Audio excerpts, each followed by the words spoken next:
Good morning, everyone. Welcome to the Associated Guest. As always, I'm your host, Alfie Denims, here at the Bear in Mind channel. And today, that fat DNC lady who looks like George Wendt from Cheers got fired. I didn't know this was her position. I completely forgot this was her position because pretty much all she does is talk shit on X or Twitter. We're gonna look into a little bit of Zach Morris's trash, and you'll see why in a second. Candace Owens and Andrew Wilson are apparently getting into it. Denims continues their cell phone, this time while trying to lay one on shoe on head while realizing we're not so different, you and I. At least as far as claimed political perspectives, but we'll get into that in a second. Sony continues to screw themselves over. And then, who knows, we might pop something else in. Oh, I meant to put this in there, actually. We'll put that right there. But anyway, let's get into it. So this woman here has been let go from her role as being the DNC's young male voter outreach. The fact that that was ever a thing, it kind of confounds me a bit. Because if anyone knows what young men are after, it's this individual. Coordinator due to poor performance. Context. A few months back, news broke that the Democratic Party was investing $20 million into the young male vote. And see, this was what they were doing to counteract the fact that they had lost another person who was on the Democrat side up until the 2024 election. Joe Rogan and his acolytes got moved over to not really the right, but they voted for Trump or pushed Trump after Kennedy joined the Trump coalition. And people kept saying, we need a left-wing Joe Rogan, or we need a left-wing Tim Pool. And everyone else in the world with rational thought said, you had those. Those people were literally left-wing until you decided to go after them for COVID and go after them for many other things. Tim Pool specifically, I think he more so got it for going after Twitter back in the day, because Twitter had a heavy bias. It was about 85-15 back then. Now it's about 50-50, maybe 60-40. But people will still call it a haven for right-wing grifters and terrorists and such. Whereas anyone who's actually on here is just like, it's about even. But they thought this was a good idea. This and Dean Withers and the fella who looks like he got all of Dean Withers' chin in addition to his own, but also looks heavily autistic. Leading the charge was the influencer Olivia Giuliana. As the saying goes, if you're not at the table, you're on the menu. She has been You should not talk about tables or menus or anything having to do with dining, because you've done enough of that, sir, lady, ma'am. elected as the champion to change young men's viewpoints. I love young men.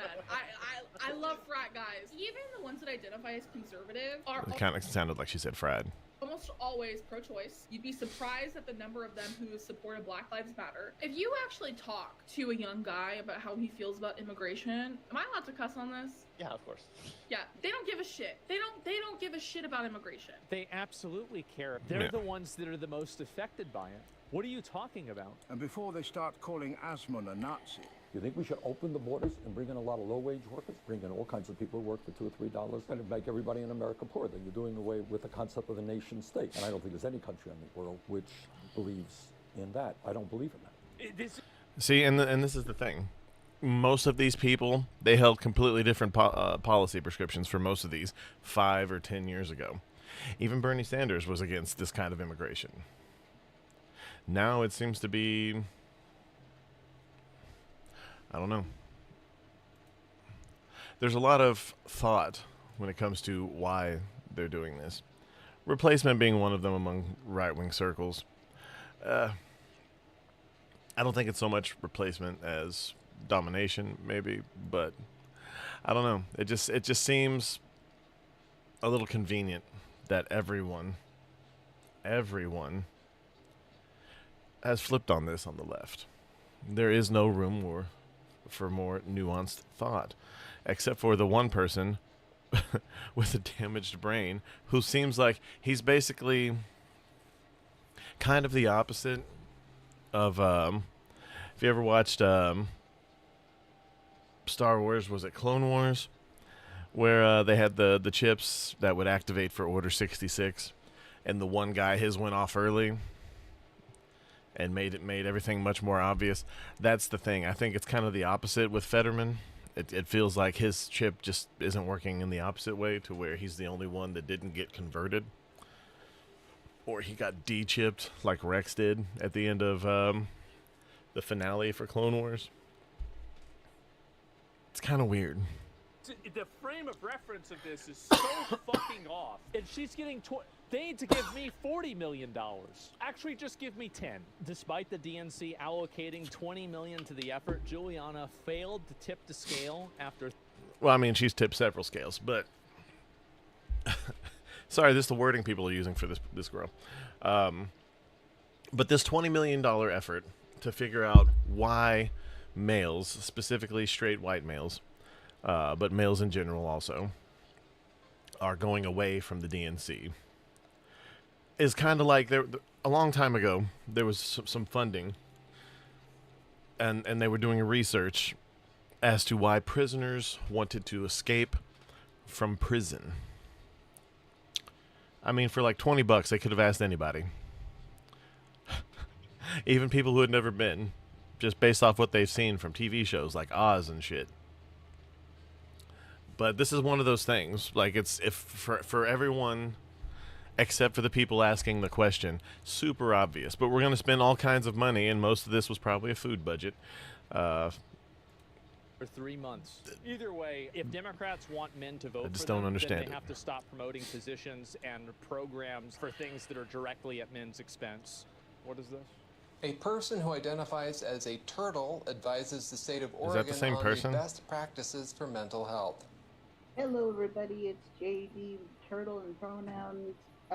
Pronouns are turtle and they, them. Hello, everybody. It's JD. I use they, them, or turtle for pronouns. Hello, everybody. It's JD, they, them, and turtle for pronouns. Jesus Christ. This is someone who people take seriously. This looks like Numa Numa from the olden days of YouTube. Miley a he, Miley a ha, Miley a turtle. People have lost their fucking mind. Miley a they, them. Anyway. But I wasn't expecting that last bit, but... So I wanted to revisit some of the discussion involved. Hold on. I really gotta clear this shit out or start a new list. Okay. Zach Morris is trash. So this is also some more classic YouTube, but I use this for a specific reason, and I hope I remember what it is, because I thought of it yesterday when I threw it on here, and I was like, fuck it. But Zach Morris was basically what most guys in the hard left space are. They want to do well, but they're too stupid and self-involved to actually do right.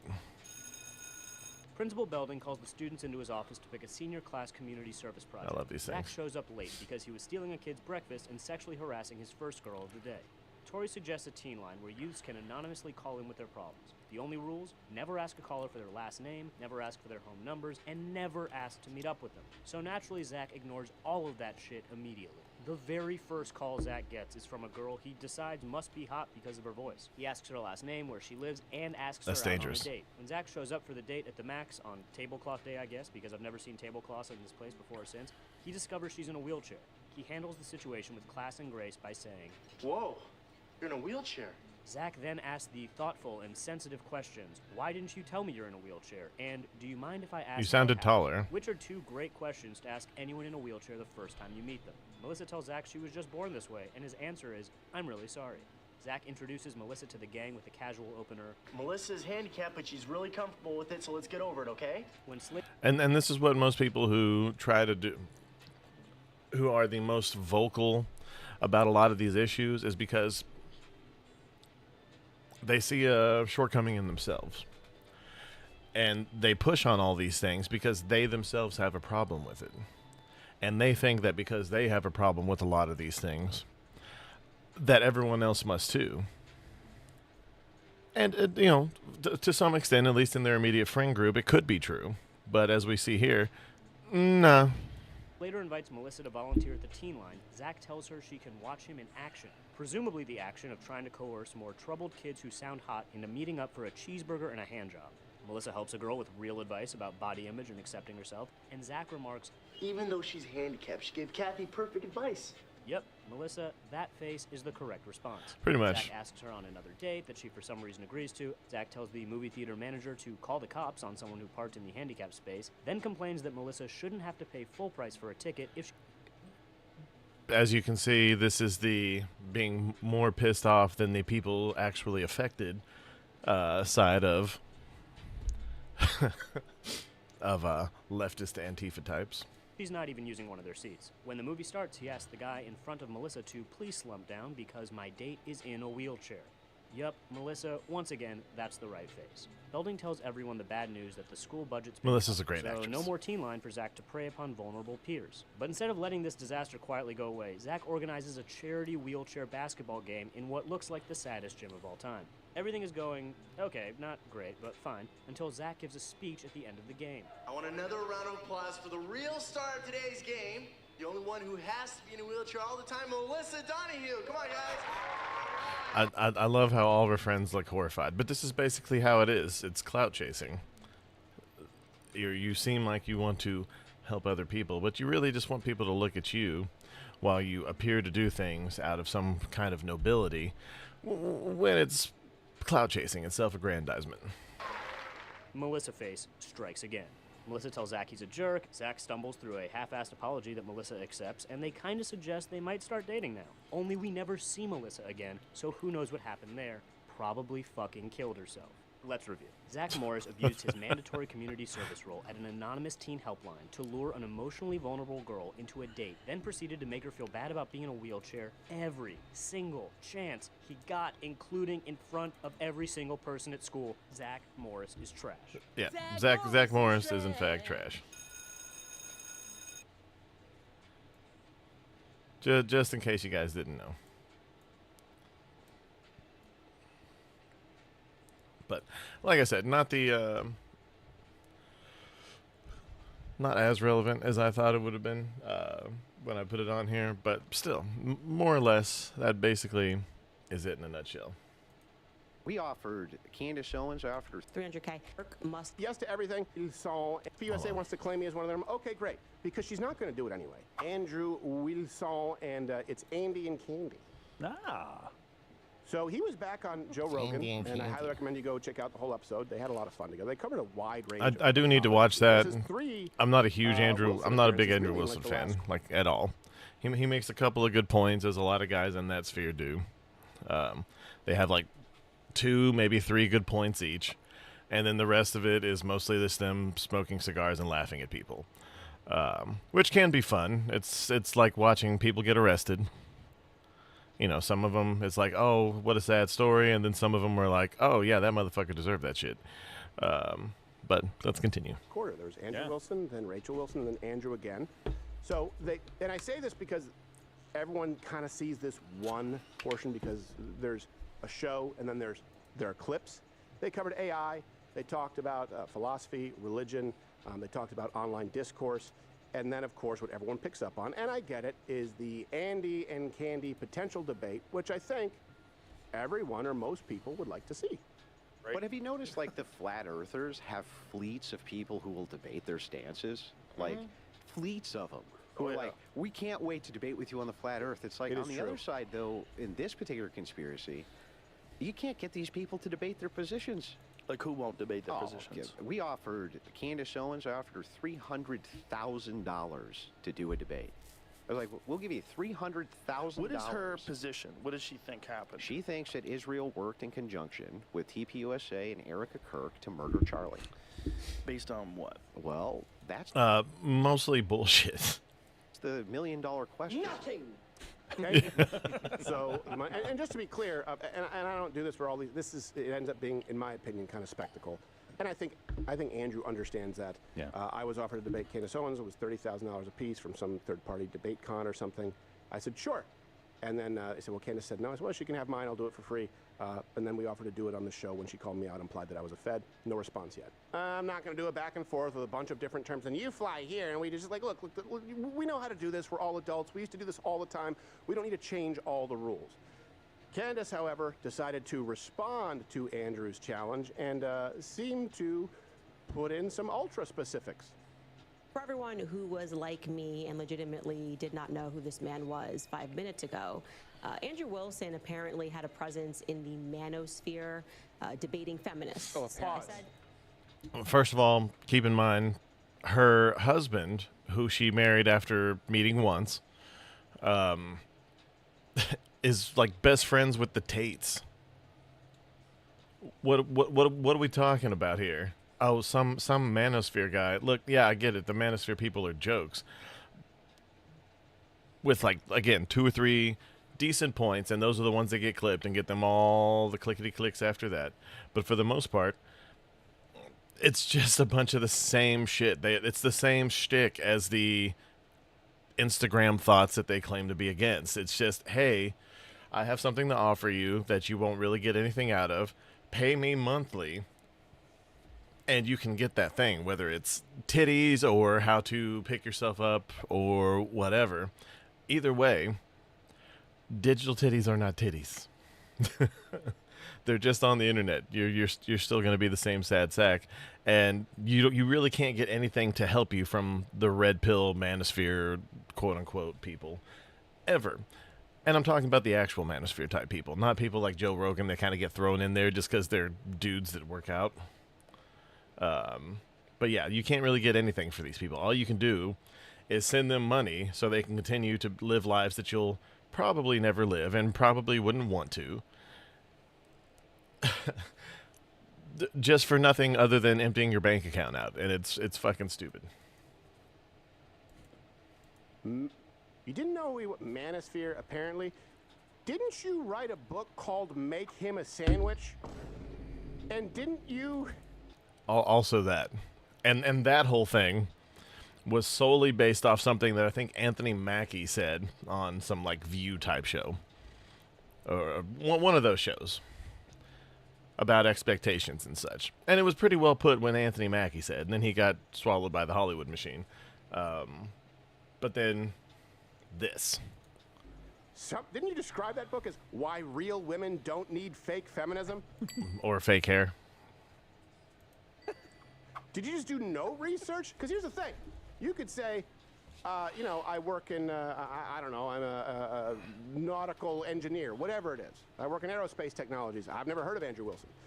But if you write a book on feminism and supporting traditional relationships, how in your research did you not come across the single biggest anti-feminist podcast that has ever existed in the Whatever podcast? The answer to that question is Candace Owens. Research? What are you talking about? Where Andrew regularly appears. I don't know. Apparently he does stuff with feminine and the manosphere, which I've never heard of. Buy my book, Make Him a Sandwich, Why Real Women Don't Need Fake Feminism. So right away, I think it's disingenuous, but that's just me, Mr. Silly. Let's continue. I have a counter offer. He says 300K. Let's make it 500K, right? I just have the hunch, this feeling, gut instinct that you're maybe being backed by Turning Point USA or their affiliates in this debate request. It's just, You don't strike me as someone that has 300K lying around for conversation. Also, Pause. I don't think you have the money, so let me raise it to make it less likely that you can get the money together for the debate. Yeah. Chain smoke indoors.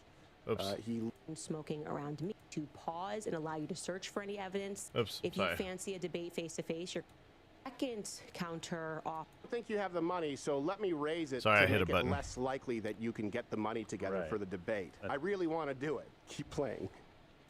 Second counter offer position point that I'd like you to meet is I'm 7 months pregnant, so if you fancy a debate face-to-face, you're going to have to travel to me. It's common decency. No time limit in the debates. Don't worry. It will be live. We will bring up any documents or evidence that you mention as a part of this case.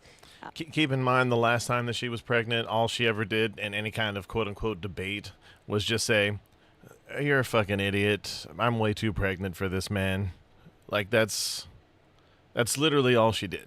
So she's not gonna, not that she would be particularly well-versed or well thought out in any actual debate. Candace Owens is kind of, again, I've said it before, she makes Alex Jones look like Walter Cronkite because she's that ridiculous when it comes to anything that she has ever argued, ever. She's the worst. she's like Glenn Beck on meth. Like, it's retarded. We have a team, so you can send links live. We are happy to pause and allow you to search for any evidence that you reference if the team can't find it for some reason. No tricks, as long as you want, like I said, live, so anybody could see if we were trying to play tricks. As a 2A point here, you're not going to be chain smoking around me, tough guy, okay? So you're just going to have to bring yourself and leave your cigs at home. This is actually, All right, pause. I would say... So this sounds a lot like feminism. Yeah, a little bit. Come on, tough guy. First off, if you maybe because she said she wasn't familiar, even though she wrote a book on feminism, Andrew Wilson doesn't chain smoke indoors. He leaves to smoke cigarettes. He smokes when he's on his own streams, doing this by or on other streams where they do that, like the Joe Rogan podcast. That's the main one. It's just that most people know him from either his own, whatever the fuck he does. I don't watch a lot of him either. I've seen a couple of the clips from whatever before I realized that was basically just like if white dudes did the fresh and fit thing.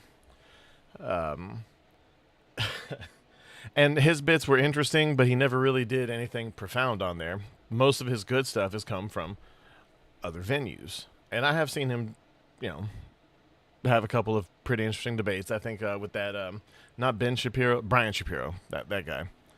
That was pretty funny. I think his wife also debated him. That guy loves taking L's, I gotta say. But Brian Shapiro does. But yeah, I mean, he smokes a lot. I've never seen him do it anywhere where he's not supposed to. What do we call it? Remote, to be clear. So you're not going to do that with me, tough guy. Okay. It's just also this should be noted. This would be the first time Candace has ever done this. To be clear, a live debate without a net. It's not how she conducted it with Nick Fuentes. Had it, held it back, sandbagged him. It's not like how I did it with Nick Fuentes or Dave Smith or insert many dozens of liberals over the last decade and a half here. This would be the very first time she's done this, what she is proposing. Let's see if there are any other caveats. The most important part for me, this is what has to happen, third part here.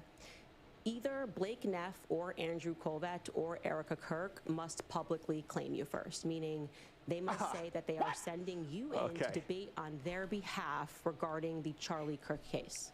Okay. So people who have nothing to do with this, more than likely, have to admit that they have everything to do with this. Again, this is this is absolute madness. Like, Andrew Wilson is a lot of things, but he's not someone who needs to hide behind someone else, for one. And in doing so, she's kind of hiding behind those other people because she thinks that they're involved in all this. Like, everything is not just the Jews anymore. It's also Turning Point USA that's doing all the things. Why? Okay. No warming away after the fact. They don't get to be, oh, we don't really know this guy, whatever. Okay, so This is you worming away, specifically. here's the question. All right, because people are saying, oh, she'd wreck you or you'd wreck her. And I have some criticisms of Andrew Wilson, too, who, by the way, is a friend, but I know that he'll appreciate me being fair. Here's the question we need to ask. 2, do we want to see this conversation take place? I genuinely do. You guys can comment. Yeah. I would like to see, that's why I said yes when they asked me to debate Candace Owens. Or have a conversation, or she can come on my show, I'll go on her show, I don't care. But I'm not going to do this whole back and forth thing. I understand it's an event. I want to see both sides present their strongest cases. We have maintained, of course, especially early on, that maybe Tyler Robinson didn't act alone. I believe Tyler Robinson pulled the trigger. I believe he's the gunman. We don't have all the details. There could have been other people involved, including just to the degree of encouraging him or potentially supplying him with tools that could have been useful. There's more information that needs to come out. Well, I don't know everything. I'd like to hear both sides present their strongest case. So 1, do you want to see the debate? Okay. Then 2, why do you think it's not happening? Who do you think actually wants to have this conversation most? I'm going to make an inference. I don't think you have the money, so let me raise the fee. And that seems to me like she doesn't really want to do it. I said I'd do it for free. Andrew said he'd do it. And by the way, the way he would raise the money, to be clear, he was going to put up $200,000 himself, and I think Brian from whatever, the other $100,000. So it wasn't coming from TPUSA. Then the other requirement, hey, I've accused you of being a TPUSA operative, and I've said in the past that I won't engage with TPUSA operatives because they don't engage in good faith. So admit that you're a TPUSA operative. You see that? Like, the guy's never had anything to do with them, as far as I've seen. I haven't seen anything. Look, the world of politics is pretty small, but at the same time, bigger than most people give it credit for. Like most specific field of anything, it's smallish when compared to the whole national side of things. Like, everyone knows each other. Everyone's at least met someone who's met, like, take 2 people, and either they've met or they've met someone who has met that person or is fond of that person. That's basically about as much as it gets. Like, hey, you know this guy? Yeah, I've heard of him through this person. That's what I mean by small world. But still, fairly large. And that doesn't mean that they're all in cahoots or even are friendly with one another on either side, left or right. That's basically what it is. Again, I've never seen them go in on something. I don't think Andrew ever, after Charlie was murdered, I don't think he ever special guest hosted the Charlie Kirk show like Tim Pool, J.D. Vance, Ben Shapiro. A lot of people did. I don't even think he was thought to do it. He doesn't have control over that. It seems to me like she's looking for any reason not to debate. It would be like a heavyweight saying, like, sure, yeah, I'll fight you. I'll fight you for the title. Of course, I've fought a heavyweight my whole career, and so have you. All right, I got it. Also, you have to make welterweight, or I won't do it. Yeah. What? You want me to drop 60 pounds? Well, I guess you just don't want to do it. Hold on a second. There does have to be some reasonable approach here that would be within the bounds of reason. And to be clear, Andrew Wilson agreed to the general terms for the debate. Yeah, since all this. Yeah. Where he said they could do it on neutral ground. I think he suggested, like, he said, like, even Michael Knowles could be a moderator because Candace is friends with him, and Andrew has had disagreements with him, but he thinks that he's fair. He said it could be a 3-hour-long debate. The pregnancy accommodation's okay. He'd fly out to her. He did say, of course, he would represent himself alone. He's not going to smoke. And, yeah, again, he's going to have to crowdfund this.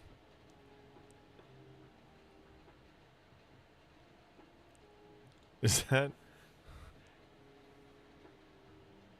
Hold on. Shapeshifter Angie, is that you?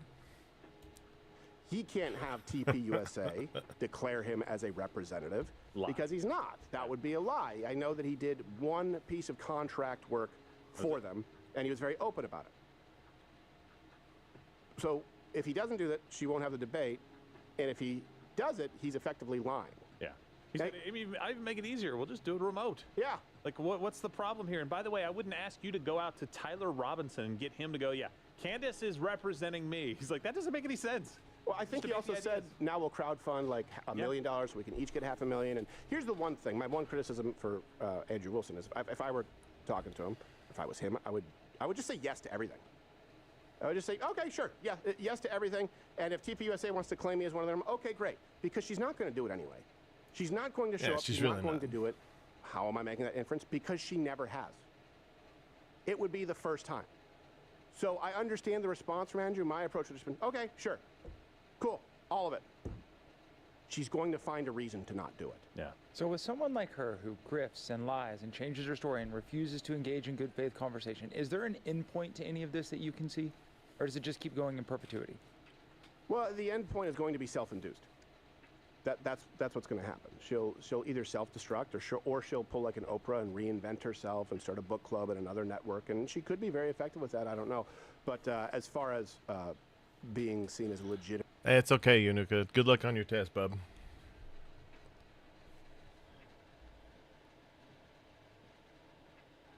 No, that's fine. I was just making sure because you had the animal lover in there, but the rest was different. Just trying to make sure.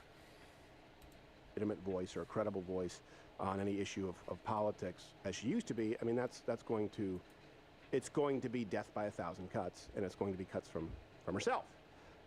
Also, I should note, if they don't come to terms, and Candace won't debate with him because he is in fact a TPUSA operative, he may send his dog in his stead.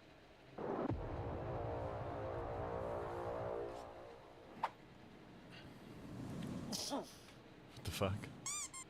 I'd pay $500,000 to see that. I'd pay $500,000 to see that. I would probably actually watch that too. No, it's not going to happen. Gerald, of course it's not going to happen. Dogs don't debate. Yeah, silly. That's fair. I should have thought of that. Yeah. No, I don't think the debate's going to happen. It really does need to at this point. And Andrew's right. The flat earthers, man, like they will come out in droves to debate their ideas. Sure. And there's not many of them on the planet. They'll show up with laser pointers and a science kit, and they'll be like, oh, just prove their own. Yeah. Exactly. They'll just prove that. Exactly. And if you know anything about flat earthers, they have a documentary, I guess you could call it, on Netflix. They disprove themselves at least once by the end of their own documentary about themselves by them. You can't make this shit up, man. And honestly, the most interesting thing about it is that the main guy from the Flat Earth movement was clearly in love with the reasonably attractive woman from the Flat Earth thing. But she was mostly just there for attention. Their own theory, but like, no, man. So I agree with you. I think at some point she self-destructs in this, but she's built up a true crime following. That's what she's built up right now. It's people that want like the daily soap opera. They don't want actual hard evidence. They want something that they can look at and go, that seems real to me. And eventually she'll have to move on to something else. But even if Tyler Robinson, like either way the trial goes, he was framed for this. He's actually innocent, or he's not guilty. I told you the entire time. See, I'm going to have him on my show. And now we have to get to the real killers of Charlie Kirk. And the grift keeps grifting. Well, let me be as charitable as possible, and that's how I would approach this. Good, look, I'm not. Maybe her audience isn't true crime. Maybe Candace has done a very effective job at providing hard evidence, and where there's smoke, there's fire. Yeah. Great. Hash it out. There you go. Now, I approached the debate when they offered it to me with her, and she doesn't get to say, I don't know who he is, because she was the one who drew first blood, not me, and she's gone after me multiple times, and my only words, I had 2 words, I accept. I'd go in and go, okay, great, good. Please present the strongest case. Maybe her audience has seen some evidence that we haven't seen in scouring through all the videos. Let's assume that. Present it. And I would present mine. Andrew would present his, if you're going to do the debate with him. This is how it used to be. And that's how it still is on this show. I mean, had Dave Smith on, right? I was like, okay, great. I'm just thinking of the most recent ones. Same thing we're going to be doing, I don't know if we can discuss Ivy League, the Change My Mind Professor editions. We'll do that. The reason that we didn't do it with Professor Zimmerman, who was on the show, was because the school said, actually, you can't stream it live, and we're going to change the rules. Now, that would be a problem because it would be inconsistent with the way we've always done it here. In other words, if I say we'll do it live, we will be fair, you can have the floor, that's how we've always done it. It would be an outlier for us to do it any other way.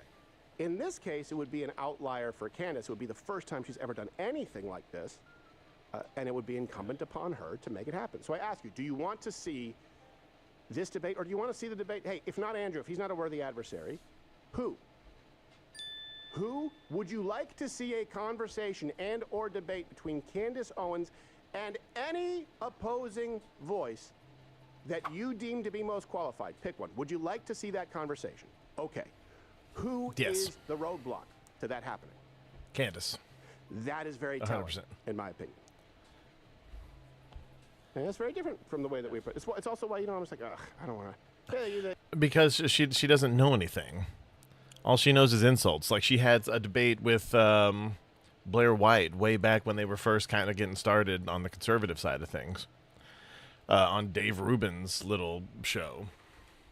And she immediately came out, and instead of talking about anything, she said, first of all, we have to acknowledge that she's a boy.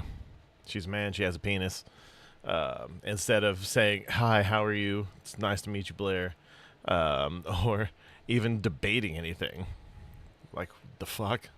We used to chase people around, right? And I was like, nope, either they come on or they don't. I'll go on their thing, or we don't, whatever. Which is for why all the flack that he gets. I mean, Tucker's not coming on. Candace isn't coming on. No one's coming on that you have major disagreements with. You had him with Nick, and for all his faults, he will hash out his discussion. Yeah. Yeah. So there is credit due to him. Ben won't come on either. Yeah, he won't. Exactly. And by the way, I've had him on many, many times. That's pretty telling to me because, okay, I've had him on many times, and now it's like, but now it's going to be a pretty firm disagreement. Yeah. On quite a few things here. Nope. All right. What do you do? How do we move forward? This is I think the big question right now when you're talking about the Marxist right, the fracturing, MAGA, America first. And all right, how does Tucker propose we move forward? What are the specifics? How do we move forward when people like Candace who are saying you're being lied to, you're being betrayed, won't actually stand up and make the case? I think that you as a viewer, you need to use your discernment. And at a certain point, right, you do have to discard what is not useful. If people are not transparent with their references, with their sources, if they're not transparent with their information, if they do not support evidence to substantiate their claims, and if they don't show up ever, I'm not saying you have to debate every Tom, Dick, and Harry with an anonymous X profile from Qatar or wherever it is. I'm not saying that. But if they never show up, nothing up their sleeves to make their case, at what point you just discard it and go, oh, well, okay, I guess that's of no use to me. It's of no value. That's where I am with it. I'm not going to spin my wheels or exhaust myself. YouTube's is something you're not. Again, I have no positive feelings about Candace Owens, obviously. But real quick, speaking of people I have no positive feelings about, Sneeko makes what he thinks is a decent point here, and I'm not wrong. This right here is a controversy between religion and non-religion. This is apparently this streamer's mother dancing, throwing that cake around, which, by the way, must be an almond milk cake because there's not anything there. But has his mom dancing on string, which is kind of, it's gross. It's disgusting. So Sneeko saying this, perhaps this is why Islam is not compatible with Western civilization, is funny, but not for the way that he thinks it is. Because he thinks religious people are above such things, which they should be. However, being a part of his religion where his prophet married someone at 6 and then had the decency to keep his hands off her until she was 9, isn't the flex that you think it is, good sir. I'm saying, as someone who's actually going back through, I've whipped out my copy of the Quran that I got during my first deployment, and I've started to go back through it, as Nux is also going back through it on his Patreon. Make sure you subscribe. He's not making anything on YouTube. But I mean there is that. This is just yucky. I'm just gonna But yes, no, Sneeko is paradoxical, which is also funny because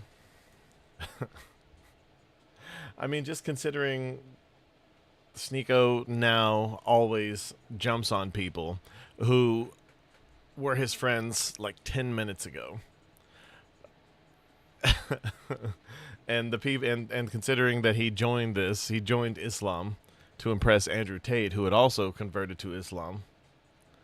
And now he shits on him for basically just doing as Muhammad would do. But anyway, and just breaking news, Hassan's white again. You know Hassan, he'll be white or Middle Eastern depending on what the conversation entails. But just so you know, today when someone says that Hassan says he wants to destroy the white race, which is something that he's actually said that he wants to do, he'll be like, I'm white, what are you talking about? Again, this is something that he himself has said, and again, Hassan will literally change races or ethnicities or whatever to suit his own agenda. When he's being called out for saying things that are anti-white that he said, he'll say that he's white. And when anyone calls him out on this, he'll be like, I am a fucking Islamic American Middle Eastern person. What are you doing to me? This is Islamophobia. Absolutely hilarious. But anyway, continuing on. Shoe on Head has once again destroyed. Let's get into Shoe versus Denims again. Twitch streamer Denims. If you're not familiar with Denims, that's the Twitch streamer who seems to parrot every talking point that Hassan has. Yes, the queen of cell phone.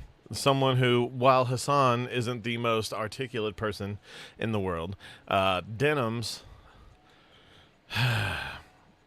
like, you ever had a younger female sibling, like a younger sister, and she wanted to play with your toys, and she would try to do what you're doing with them and get it completely wrong because, of course, that's basically what Denims is. Denims is someone who has a hard-on for Hassan, but he seems to think of her as more of a little sister type, and she acts like a little sister type. This is the equivalent of Anthony Michael Hall's little sister from the beginning of The Breakfast Club. My God. And she proves herself to be the queen of cell phone yet again. And anytime Hassan gets criticism, Denims is right there, front of the line to defend him. Speaking of Hassan Piker, we'll get right back to the Shoe on Head thing, but let me point this out really quick. This just happened today. 3 hours ago, Rolling Stone said, "Why is everyone scared of Hassan Piker?" No one's scared of Hassan Piker. We just don't like him because he advocates for killing his political opponents, and he also supports literal terrorists. He said that one of the Houthi pirates was just like Luffy, and the person is known to have killed many people. And you can see Hassan himself is retweeting this. Also, Luffy doesn't So kill he did, anyone, like, if you some don't know. photo op thing with the Rolling Stone magazine. I can't get over how much of a corporate shill this guy is. I say it all the time because it keeps happening. This guy just constantly glazes the corporate press. He loves corporate journalists. And it's really funny because he LARPs as if he's anti-corpo, but he's clearly not. His actions clearly paint the... Well, and that's the thing. They all claim to be anti-corporation, anti-billionaire, anti-millionaire, anti-all these things. But they're only anti the ones that don't stand for what they believe in. That's not how you can be in this. Considering there are more billionaires and more millionaires who support the leftist agenda, I mean, it's stark. There's like, I think 1 or 2 actual billionaires who are on the right. Most of them are on the left. There's a few that are in the middle. And honestly, most of the ones who are considered to be of the right are really just centrist or liberals who are disaffected, like myself. And it's mostly people who actually have actual cash, like people who are actors or people who only have actual money. They don't have anything in stocks. They don't own any part of a business. They don't know anything about running businesses. Not unlike most politicians. But that's the thing. While you can't trust a lot of business type people to run the government, you can't trust regular politicians too either, because they will always either lean towards the side of conservatism that is retarded and doesn't get anything done, or they will lean towards socialism or straight up communism, whether it be on the left or the right. And for some reason, how did Jew hatred get so prominent in today's political landscape? Complete opposite. But here he is once again. So Rolling Stone is like, Hassan's incendiary clips about Israel have brought flack from both sides of the aisle. But what he wants, he says, is to make people listen. And they have this whole photo op. Look at this. Hey, put your suit on. We're still really trying to push this new look for you ever since Shuan had made fun of the way you dress. Yeah. And I do think it's funny. I will say his suits fit a little better now. But it is hilarious that he's been wearing these suits ever since Shuan had made fun of him for his really ugly, tacky designer clothing that cost, like I said, he was walking through Cuba in an outfit that cost more than they make in like 2 or 3 years. And then they're like, be sure you bring your dog too. Yeah, we're still trying to run damage control for that whole controversy. Yeah, Kaya looks Put so Kaya happy. in the photo shoot. That's gonna really sell the look. Like, it's so obvious how fake this all is, how much of a LARP it all is. And it's still shocking to me that his viewers don't see through that. Like, it's the most obvious thing in the world. Really wonder how many fluff pieces this guy's had now. I don't think any streamer has ever been glazed as much by the corporate press as Hassan Piker has. But let's return to the Shuan head. Poor Taylor Lorenz. She was the first one to do this, and now, where is she? She's probably retired because she's old. Stuff now. While reacting to And Shuan Head's untalented. video on USAID, you said a Twitch streamer calls Shuan Head quote unquote Okay, hold on. I love how the caption doesn't even call her by name there. Like, oh yeah, no, a Twitch streamer. Twitch streamer calls Shuan Head quote unquote politically brain dead because Shu has a nuanced / middle of the road position on taxes. When Denims realizes that Shuan Head is advocating for the same things Denims has advocated for via socialism, she states nothing and starts to fix her hair. So we'll play. And this is the funny thing. This is why people call Shuan Head Kami Mommy, is because one, she's been doing this for a long time. She's been a part of this since quote unquote Woke One started back in the SJW days. And she's literally, I mean, she's more reasonable, and she's like me in the fact that she understands that until we get the replicator from, or whatever you call it, from Star Trek, to where you can just manifest things out of nothing, or sucking in matter to create delicious matter, we're always gonna need workers. We're always, and even then, we'll always need someone to build the robots. We'll always need someone to build the things. Or we'll need random maintenance guys to pop in from time to time.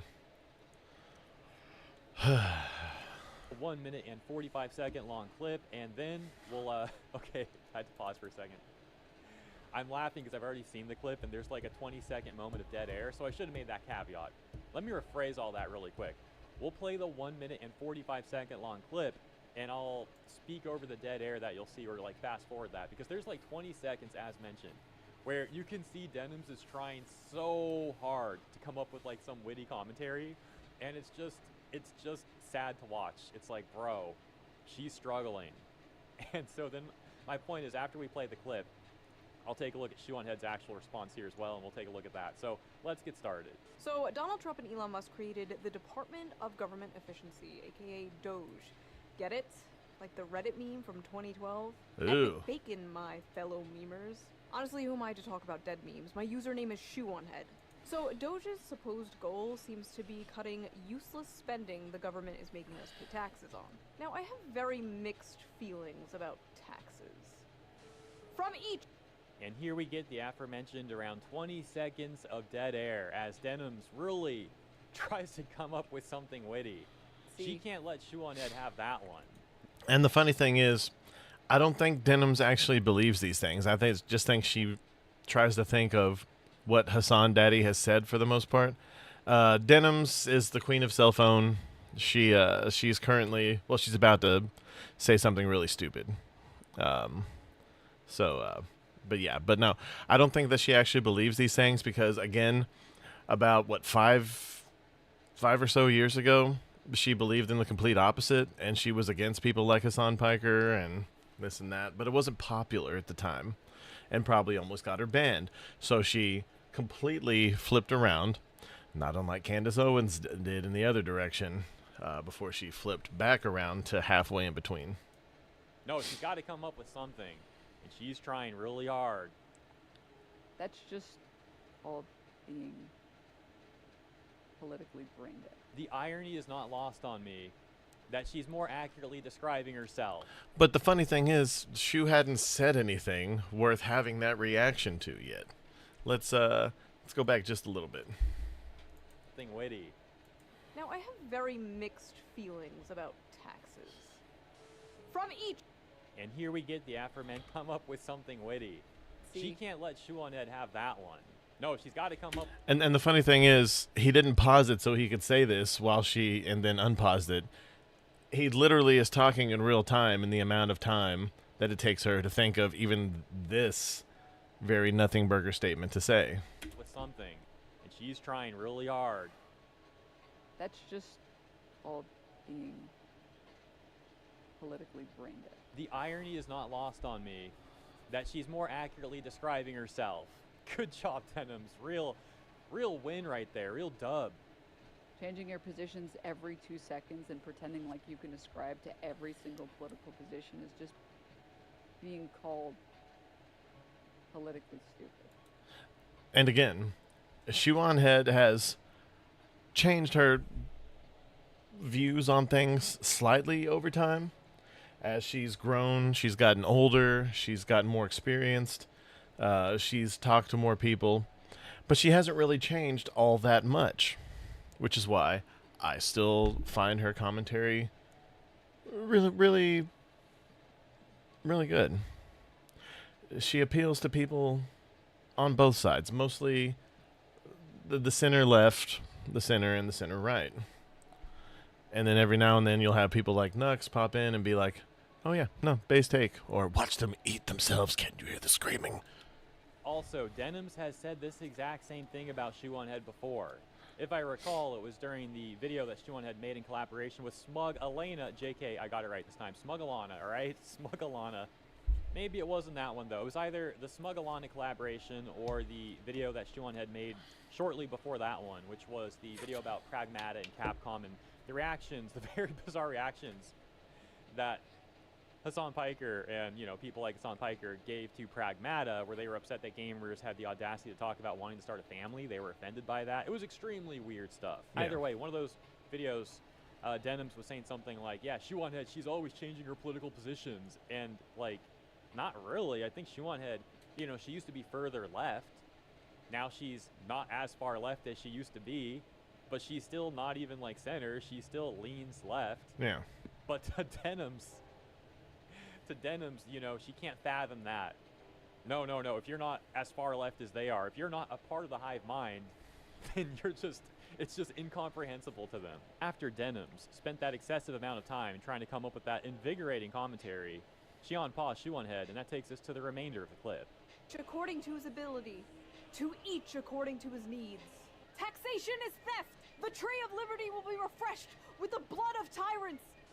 My opinion has always been, if we are going to pay taxes in this country, could they at least go to things that actually help people, like Medicare, Medicaid, Social Security, child tax credits, firefighters, fixing our bridges and roads, castrating pedophiles, government-funded girlfriends, things like that. And yes, we should be auditing the government. I think that's a good thing. Frankly, I don't care who does it as long as they do it well. Good things are good, bad things are bad. I'm anti- And look at the look on her face. She knows that she just owned herself again. I again think that this is one of the reasons why Denims has any following whatsoever. There's a few people who follow her because of, apparently she's an OnlyFans person, but also to come and watch her just dig herself into the stupidest trench you could ever imagine.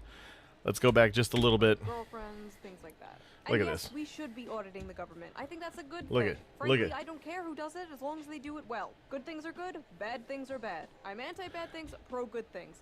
Those are You my can policies. actually and hating libertarians. You can actually see the second that her heart dies, right? Frankly, I don't care who does it as long as they do it well. Good Right? things are good, Right? bad things are Right? bad. Right? The eyebrows. Do you see it? Can you hear the screaming inside her own head?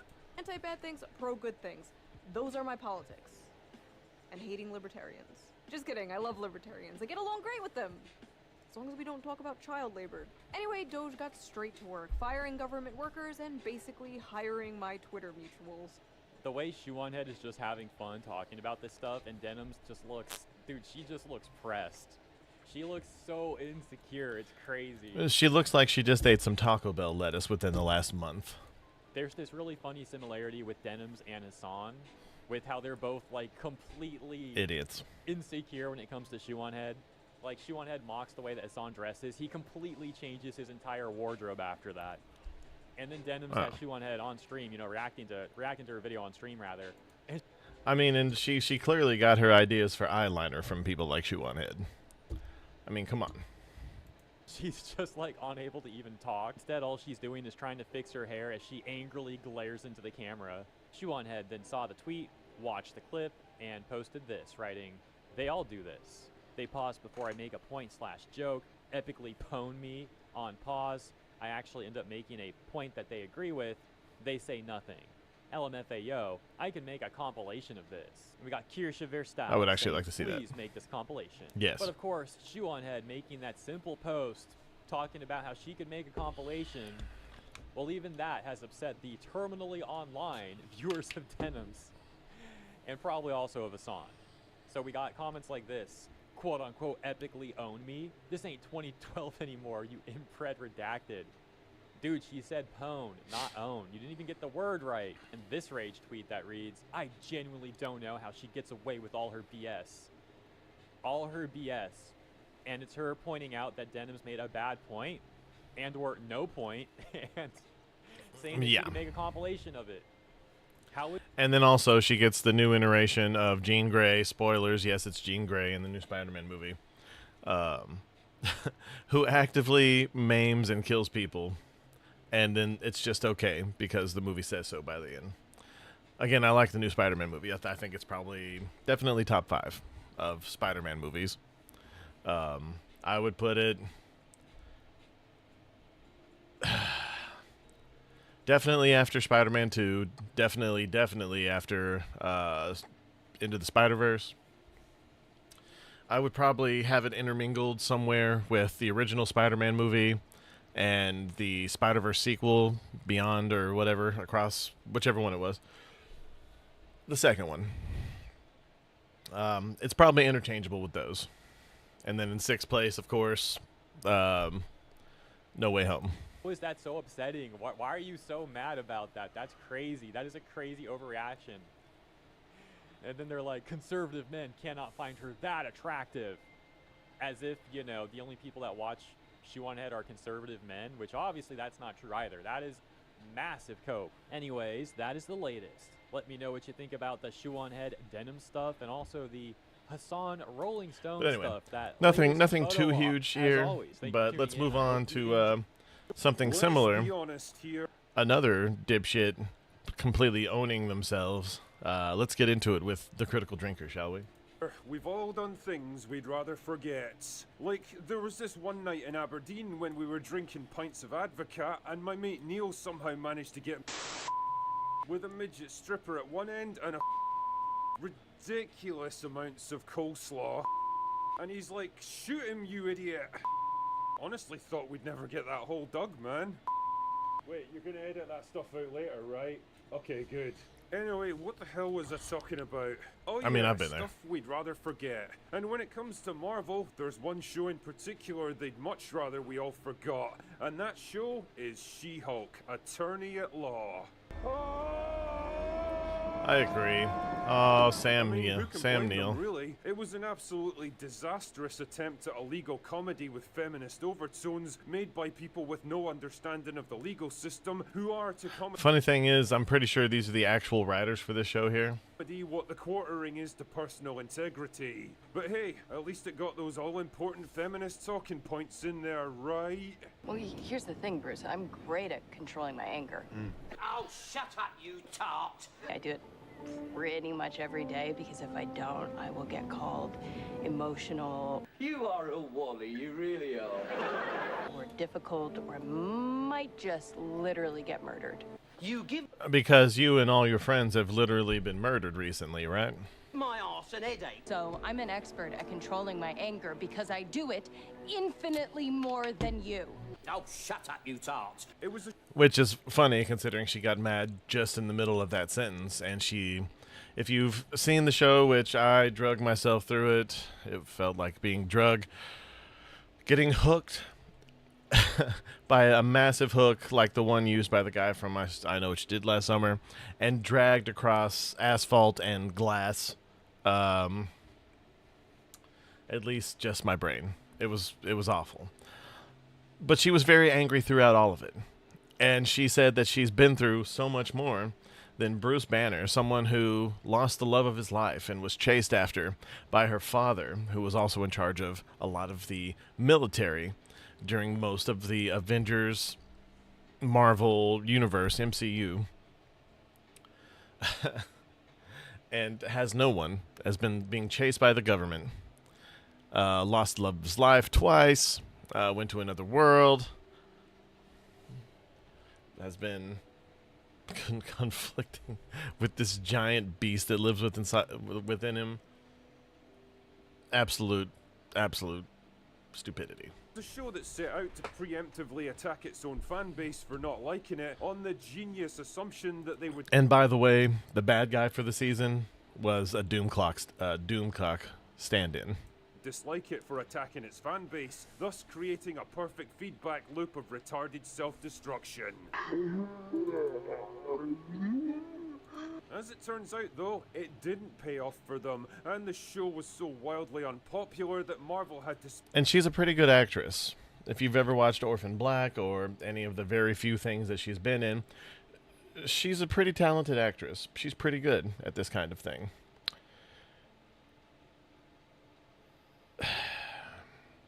But she drank the Kool-Aid, and she believes their own bullshit. specifically step in and announce its cancellation. Oh no! What happened? It was to the MCU what the Acolyte would be to Star Wars a couple of years later. And it was kinda hilarious to see such a spitefully self-righteous piece of shit get tossed onto the ash heap of history where it belongs. But you might be asking yourself, how the hell was this even allowed to happen? How could Marvel and Kevin Feige, who'd spent more than a decade turning the MCU into a finely tuned money-printing machine, have permitted such an embarrassing disaster to unfold? Well, the answer came courtesy of author Daniel Friedman, who lifted the lid on the backstage conflicts, clashing egos, and insane decision-making behind She-Hulk. And because I do enjoy me a bit of schadenfreude once in a while, let us go on this journey of discovery together, shall we? To properly understand how the She-Hulk disaster started, you have to go back to 2017 with the release of the Rick and Morty episode, Pickle Rick. Ah, remember when Rick and Morty was this smart, funny, edgy show that people liked? That was a good time, I liked that. Anyway, the lead writer on this episode was Jessica Gao, who pitched a bit of a hissy fit when showrunner Dan Harmon cast Susan Sarandon to voice the character of Dr. Wong. Because everyone knows that two Wongs don't make a right. Anyway, because this was 2017 and the entire world had lost its fucking mind when it came to this kind of stuff, she was able to browbeat Harmon into doing a podcast series with her called Whiting Wongs. I will say, funny name. But considering why it was called that and the fact that she called it Whiting Wongs, because Dan Harmon cast a white actress, Susan Sarandon, to play Wong. It was even brought up in later episodes. I think it was even made fun of in that episode. But, you know. I guess it really stuck in her craw. Guess something had to be. It was basically a multi-episode struggle session where Harmon had to sit there and listen to Gao bang on about the usual laundry list of late 2010s social justice grievances, and it's a pretty impressive example of how retarded the world had become by that point. This absolute nobody was able to strong-arm one of the biggest showrunners of the industry onto a podcast and berate him for hours on end just by invoking the magic R words. Awesome. Retarded? Anyway, the episode and the podcast put Gao on the radar, and pretty soon she came to the attention of Kevin Feige. Feige, under mounting pressure, had recently made a public commitment to involve more women in the MCU, both in front of and behind the camera, and Gao seemed like the perfect fit to front the new She-Hulk show that he was planning. She was a woman, she was ethnically diverse, and she'd written an award-winning episode of Rick and Morty. I mean, a little bit, but not really. See, that's the thing. She's basically just a white chick. I mean, I know she's got like a great-grandmother who's not, but at the same time, she's basically just a white chick. Which even Feige vaguely understood was popular amongst humans. Great stuff. What could possibly go wrong? So it soon became obvious to everyone involved that Gao didn't have a fucking clue what she was doing. She'd promised to create Ally McBeal for the MCU. The only problem is, nobody on her hand-picked team of retards knew anything about lawyers, court procedures, or legal terminology, and she didn't think to hire any consultants to help them. And that's my biggest thing. This was supposed to be a legal drama that's one of those everyday looks at the life of an MCU character, which could have been interesting and fun, but it was also supposed to be a comedy, and she hired a bunch of people who were just activist friends of hers instead of hiring anyone who knew anything about the law, anything about court proceedings, anything about comedy, anything about comic books, anything about comedy, anything. She basically just hired a bunch of people who were terminally online, not that I'm one to talk, that didn't know anything about anything, really. The result? Absolutely disastrous test screenings, forcing Kevin Feige to descend from the golden throne himself and directly intervene in the production, desperately trying to unfuck her mistakes. Naturally, the relationship with Gao soured quickly, but it was the finale that finally pushed Kevin over the edge. Gao wanted She-Hulk to break out of the show itself and confront Kevin, the giant robotic AI that runs the MCU, and demand a better ending for herself. It was a not-so-subtle dig at the formulaic, robotic nature of what the MCU had become. Which could have been really awesome commentary. I actually like the part where she jumped out of what the Disney Plus screen looked like at the time, crawled into the real world. It was a little more than She-Hulk had done in the past, I believe. It was a little much because she's never been as the same kind of fourth wall breaky as Deadpool, but she does break the fourth wall. You know what? No. I'll stick by it. I like that part. But again, if the show had been good up to that point, or if it had been formulaic to the same level of everything else in the series, and then they got to end it and have the epic ending that everyone really wanted, or that she deserved or whatever, then that could have been fun. And again, a commentary on what the MCU had let itself become. But this show was more of the same of what the MCU had let itself become. I mean, she wasn't wrong either. Yeah. Feige was willing to be a good sport and take the hit, but that wasn't enough for Gao. She wanted to put a baseball cap on the robot to really drive the point home. A cap just like the one that Feige always wears because he's a bald man, and a hat lets him pretend that he's still got hair or something. This apparently was a bridge too far for old Kevin though, who refused to let her do it, and the feud escalated to the point where Gao actually handed in her resignation in what I can only describe as the worst case of attempted big leaguing I've ever seen. And Kevin was like, fine, see you later then, bitch. It's a bold strategy, Cotton. Let's see if it pays off for him. Fucking Christ, these are grown adults we're talking about here, Yeah. willing to kill careers over a baseball cap. Truly, if you play social justice games, you win social justice prizes. And the only prize Kevin had won with this one was a gigantic pain in the arse. Anyway, disaster was only averted when a special effects designer managed to put a piece of metal on the robot that looked vaguely like a hat, thus satisfying the honor of both sides. Yes. For Gao, though, it was only a temporary reprieve, and once the show actually came out and people saw it for the disaster it was pretty obvious it was headed for one place. Fucking cancellation. I mean, you have to imagine Kevin killed this one with a certain degree of relish, considering how much of a pain in the arse Gao had been for him. What's interesting, though, is that Jessica Gao hasn't produced a single thing in the past 4 years. No movies, no TV shows, not even a web series. She's basically vanished into obscurity. As she should. Completely blacklisted by the entire industry. And well, I can't help but think that the scales of cosmic justice were nicely balanced by this one. Agreed. Sometimes, dear viewer, you really do get what you fucking deserve. And for someone idiotic enough to produce She-Hulk and think it was a good idea, well, they deserve unemployment. Yes. Anyway, that's all I've got for today. Go away now.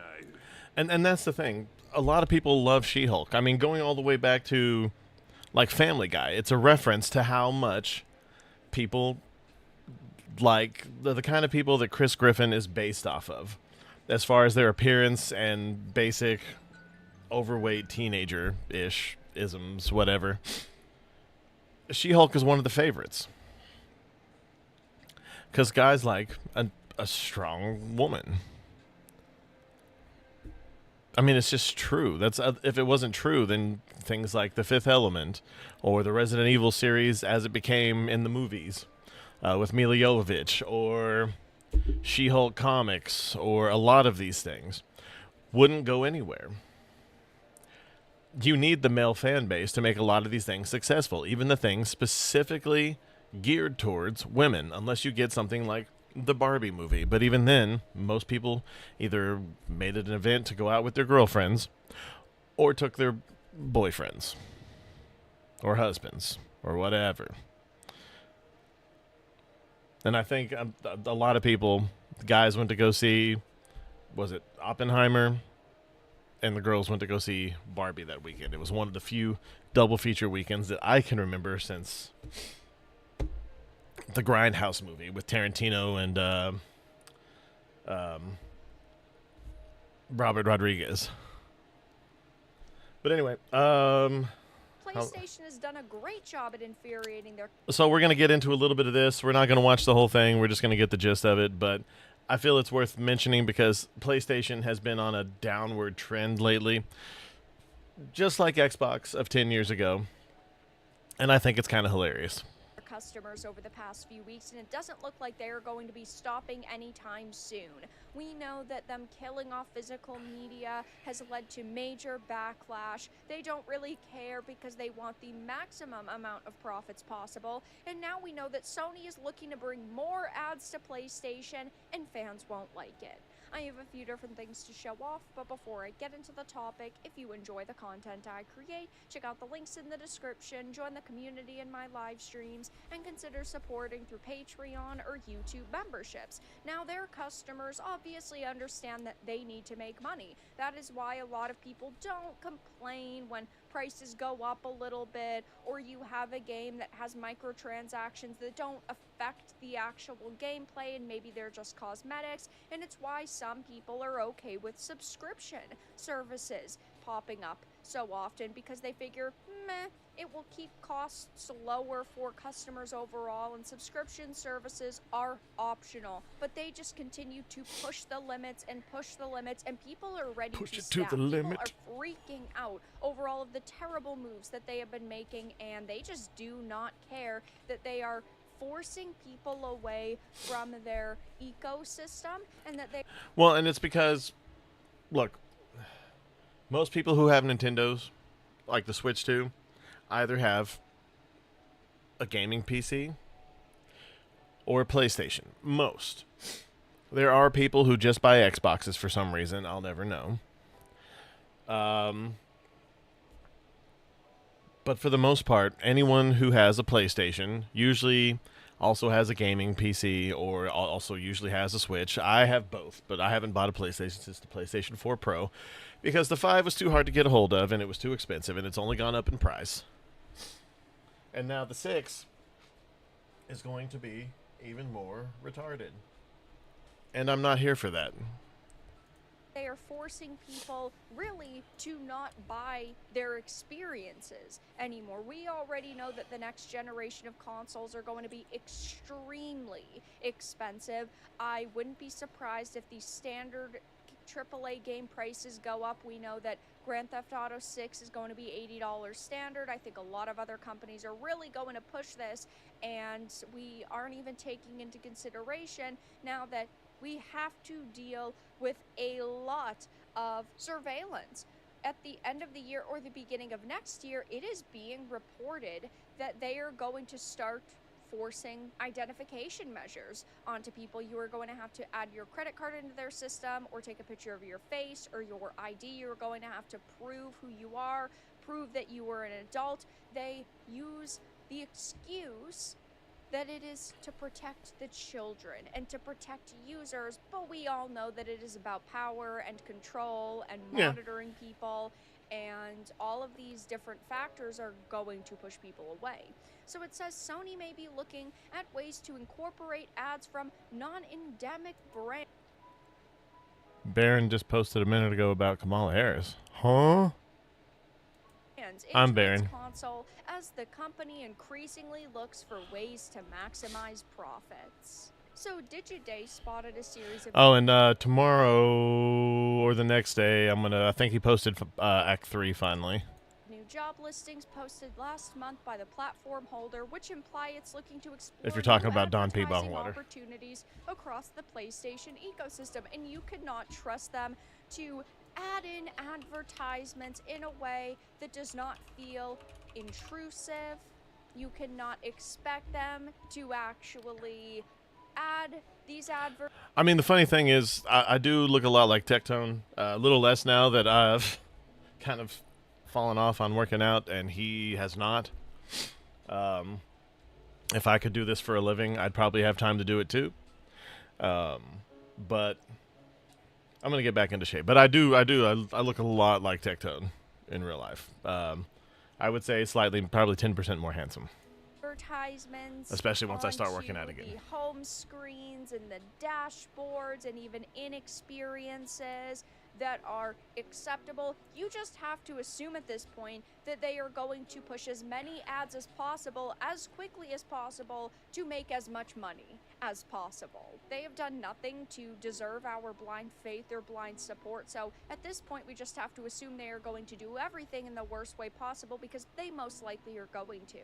It says, though, one role based at its headquarters in San Mateo specifically seeks a director of client partnerships, which would be responsible for partnering with major brands and selling emerging ad opportunities. And this could mean a broad range of strategies. It could be PlayStation Plus partnerships, could be PlayStation Store placements, or even collaborations on content. We do not know the extent, but either way, it is crucial information to the job listing that it specifically mentions non-endemic brands, meaning the scope here extends beyond promoting upcoming games like Grand Theft Auto 6 or Modern Warfare 4, and is instead looking at non-gaming products like Coca-Cola or McDonald's, which we know there are a lot of companies that have tried a lot of different strategies with ad placements over the years, and most of them have failed. They have been widely rejected by gamers, which isn't particularly shocking. Nobody wants intrusive ad placements in a full-priced game. When I'm paying $70 for something, and standard price is probably going to go up to $80 soon, let's be honest. Yeah. I do not want to see constant advertisements. I don't mind if we are in a Spider-Man game, if in Peter's apartment you have a bottle of Coca-Cola, or in a sports game you might have like a jersey or a... And that's the main thing on these. I don't mind advertisements, but I don't want, like Twitch does, to where you don't even get to see the content that's happening because it cuts to an ad or something. I don't want it. I don't want it. I don't want load screens to be ads. I don't want load screens at all, which is why I want them to go back to... Now that we're on digital, to be completely fucking honest, no load screens. How about that? How about now that we're completely... If we are going to no physical media, how about no load screens? Wouldn't that? What doesn't that sound nice? Isn't that? Doesn't it? It sounds good. Yes. But like she said, if we're playing a game, and say you're swinging through New York City, Spider-Man is the perfect game for an ad placement, by the way, because especially you don't even have to put it in the game particularly. Like, you can have it in Times Square, and you just happen to see it if you're swinging through Times fucking Square. That's the biggest thing for me. It should be there. There should be advertisements in places where there are already billboards and shit, or any kind of advertisements. You can obviously change a few, but again, you can have Coca-Cola or whatever drink in his apartment. You can have people in cutscenes drinking this, whatever, with the label out and everything. I don't care. But for the most part, that should be it. There should not be any ad cuts in video games. Point blank. Period. I don't care. You can put them in there, but if the background starts to look like a fucking NASCAR jersey or a NASCAR vehicle, then I don't want it. And if that's the way that PlayStation's going, then I'm done. I didn't get a PlayStation 5. I was going to get the Pro because I got the PS4 Pro when it came out. But the PS4 Pro wasn't good enough to justify being pretty much double the price. Retarded. I don't care. Anyway. A logo or a banner that Go web says go. a certain brand, like a Ferrari ad, for example, but we know that companies are never actually going to prioritize our wants and needs. They are going to prioritize what is going to make them money, which I don't necessarily blame them, but I do still blame them partially for not actually listening to us.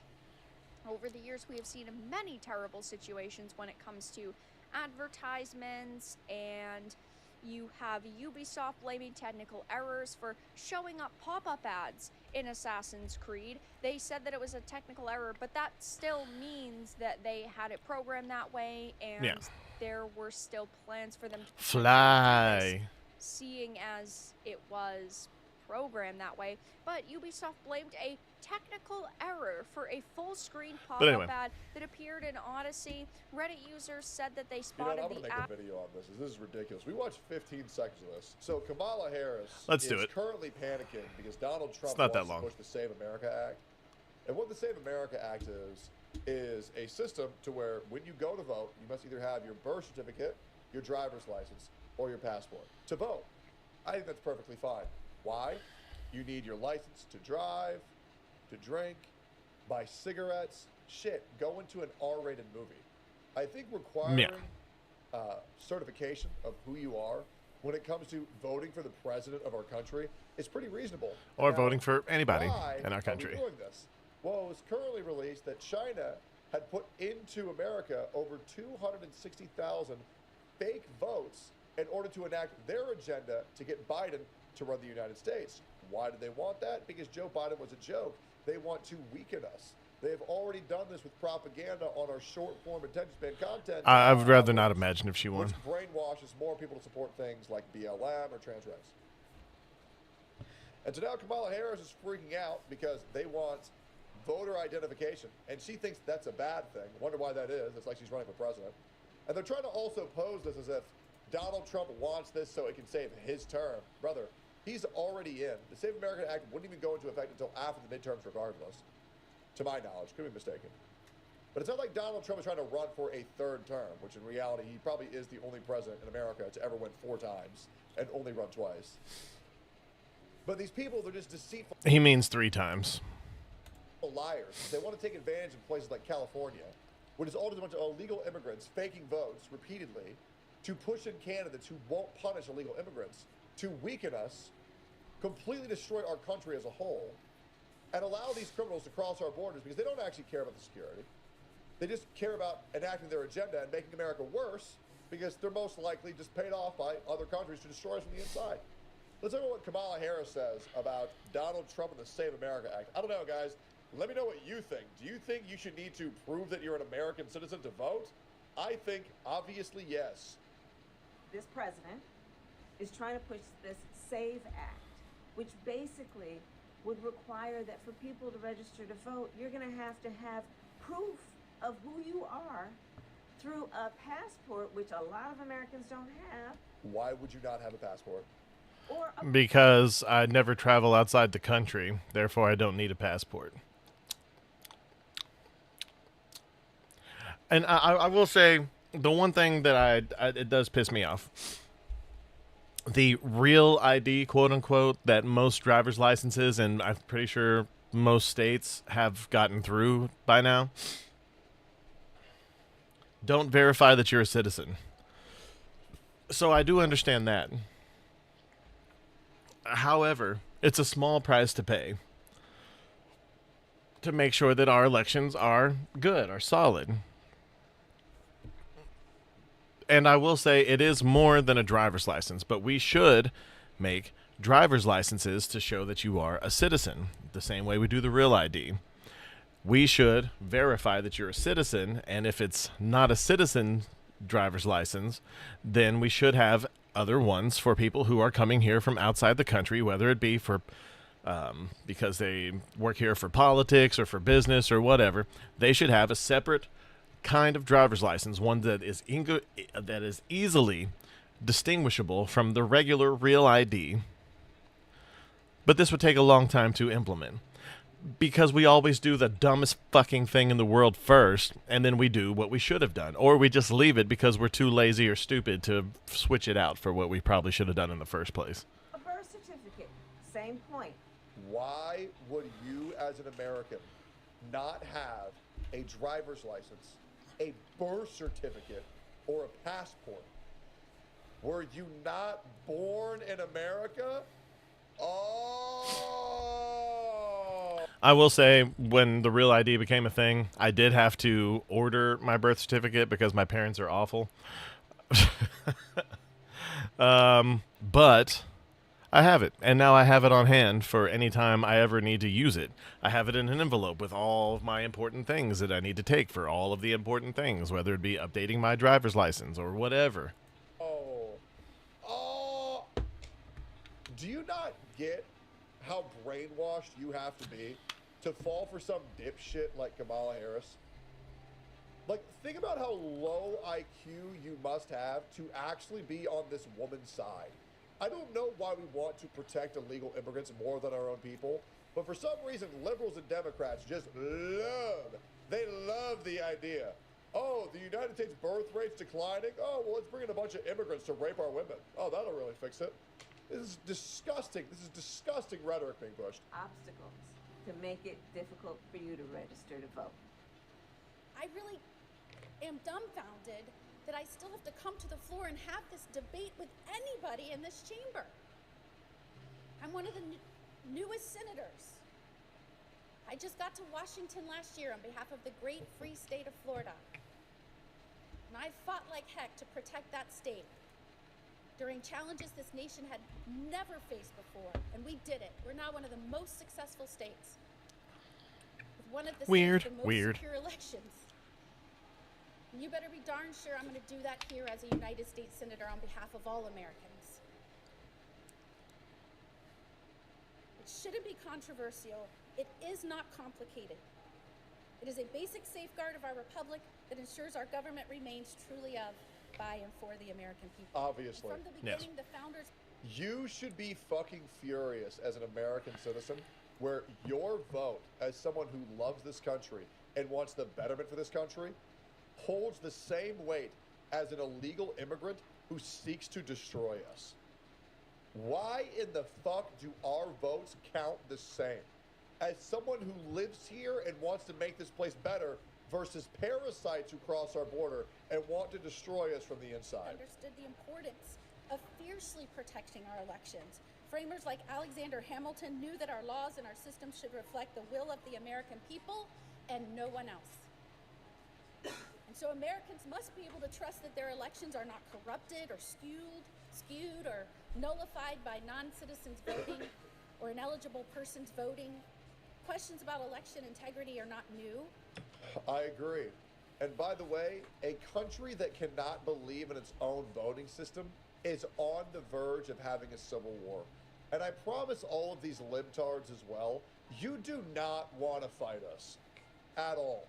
Do you think a bunch of conservative men are afraid of some confused genderqueer individuals where their only experience in life is being autistic in their mother's basement with multicolored hair, talking about, oh man, it's so hard when they won't let me in the women's restroom? I promise you, we are going to obliterate you. And that's why they want to rig our elections. And this is why they want to use emotional guilt to control you. You must break free from the shackles they have put on you. You must. They were recognized Or we're going to end up like Europe and the UK. and debated by the founders themselves. Spain. During the Constitutional Convention, one member expressed concern that states may make false returns of their elections. States today give licenses to those here illegally and then register them to vote. Yep. A lot of that paperwork happens at the same time. Yep. It's the responsibility of Congress to uphold the election integrity of this country. It's our responsibility to do that on behalf of our constituents back home. In fact, I think it's the responsibility of this chamber to put it up for a vote so they can see who is standing up for them back home. Yep. That is the only way we can ensure the people. I think everybody knew the United States Congress was absolutely cooked when Donald Trump did the addressment of the country. Addressment? And all of the Republicans stood up in support for making the America a better place for Americans. And literally 99% of the liberals sat down in their seats because they believed that our country's purpose was to serve other countries. I'm sorry, bro. I am not going to be a slave to emotional guilt put onto us by other countries because they're too stupid to fix themselves. That's not my fucking job. Yeah. It's not our job to fix other fucking countries. We take care of ourselves. And then, Agreed. if we have some left over, sure. Do whatever the fuck you want. But until I see these fucking highways finished in San Antonio, until I see the crack problem dealt with in New York, until all the street signs are in English, all these other countries, here's an idea. Why don't you fucking figure it out yourself, just like we've been trying to do since 1776? People have confidence in this system and the legitimacy of our results of elections. And this is about more than one bill. Look at any of the election integrity measures that are coming up. I'm proud until we act upon the most vital aspect of protecting our democracy. Obviously. Everybody who is sound of mind should be pushing forward the Save America Act. And if you're not, the country is even more corrupted than we previously thought. Obviously, voter integrity is the most important thing to protect in this country because that is how all the decisions are made. And it would be nice to keep it that way. But if the people cannot trust in which the votes are compiled, our entire country falls apart. And we don't want to end up like Ireland, UK, or anything in Europe. I completely agree. I don't see the problem with the Save America Act or anything like that. I've read through a good chunk of the last iteration of it. I don't know if they're still constantly updating it every time it gets kicked back or whatever. But as far as the original one and then the draft that got through, that got to the, I think it was the Senate. It's been so long, but I didn't see anything in there that was normally snuck into these things. I have seen it snuck into a couple other things that have passed. But there's no Trojan horse. There's no anything to that effect that I can see in it like there is with a lot of the bigger bills that come out. But anyway, guys, I got to get running. I've stayed way too long just because I wanted to fit that Tectone bit in there. You guys have a great day. No more sign off than that. I'm Alfie Animus. You guys have been awesome. This is the Associated Guest.